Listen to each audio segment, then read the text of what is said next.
वास्ल इलाही से दुनिया की मोहब्बत का खात्मा।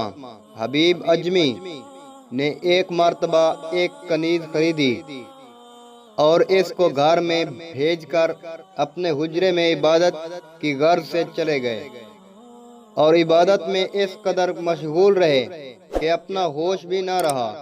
20 साल इबादत में गुजरने के बाद अचानक एक रोज इनको याद आ गया कि मैंने एक कनीज खरीदी थी।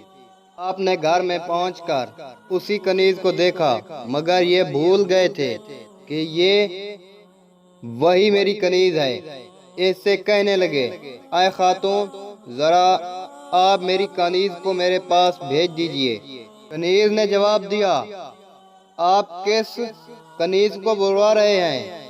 आपने फरमाया, आप मेरी बीवी से जाकर पूछें, वो आपको कनीज के मुतालिक बता देगी। कनीज ने अर्ज किया, ऐ हबीब अजमी, क्या आप मेरे साथ मजाक तो नहीं कर रहे?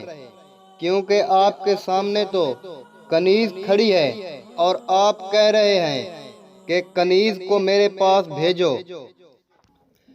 हबीब अजमी ने कहा, मैं आपसे हरगिज मजाक नहीं कर रहा, बल्कि मैंने एक मुद्दत से किसी के साथ भी मजाक नहीं किया।